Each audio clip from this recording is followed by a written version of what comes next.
അപ്പോൾ ഇന്ന് നമ്മൾ സെറ്റ് ചെയ്യുന്നത് ഒരു 10000 രൂപൻ്റെ ഹാമ്പറാണ് കേട്ടോ.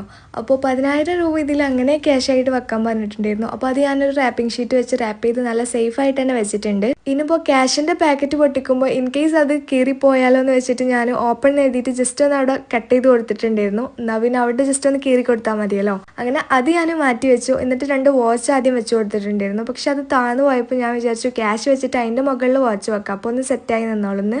അങ്ങനെ വെച്ചിട്ട് പിന്നെ മാഷ്മെല്ലോ വെക്കാൻ നോക്കി. അപ്പോൾ അത് കറക്റ്റായിട്ട് നിൽക്കാത്തതുകൊണ്ട് ബാക്കി ചോക്ലേറ്റ്സ് ഒക്കെ ആദ്യം ഞാൻ താഴെ വെച്ച് കൊടുത്തു. ഈ ഡയറി മിൽക്ക് സിൽക്ക് ഒക്കെ ഏകദേശം 4 ഫ്ലേവറിൽ വരുന്നത് വെച്ച് കൊടുത്തിട്ടുണ്ടായിരുന്നു. പിന്നെ ഗാലക്സി, സ്നിക്കേഴ്സ്, കിറ്റ്കാറ്റ്, അതുപോലെ ഫെററോ റോഷർ ഇതെല്ലാം കൂടെ ആഡ് ചെയ്ത് ഏകദേശം ഒരു 1000 രൂപക്കുള്ള ചോക്ലേറ്റ്സിന് കസ്റ്റമർ വെക്കാൻ പറഞ്ഞിട്ടുണ്ടായിരുന്നു. അപ്പോൾ അത് അതേപോലെ വെച്ച് കൊടുത്തിട്ടുണ്ട്. എത്ര വെച്ചിട്ടും അതൊന്നും റെഡി ആവാത്തതുകൊണ്ട് ഞാനത് കുറേ അങ്ങോട്ടും ഇങ്ങോട്ടും തിരിച്ചും മറിച്ചൊക്കെ വെച്ചിട്ട് എന്തായാലും അതൊന്ന് ഫൈനൽ ചെയ്തിട്ടുണ്ട്. എൻ്റെ റൂമിലാണെങ്കിൽ ഈ ചോക്ലേറ്റ്സ് എല്ലാം കൂടെ കൊണ്ടുവന്ന് വെച്ചിട്ട് ഉറുമ്പുകൾ ഇതിനെങ്ങാനൊരു ഹോള് വീണെങ്കിൽ എന്ന് വിചാരിച്ച് നടക്കുകയാണ് കേട്ടോ. അതുകൊണ്ട് തന്നെ ഞാനത് നല്ല സേഫ് ആയിട്ട് തന്നെ പാക്ക് ചെയ്ത് വെച്ചിട്ടുണ്ട്. അപ്പോൾ ഇനി നെക്സ്റ്റ് വീഡിയോയിൽ കാണാം. Bye, thanks for watching.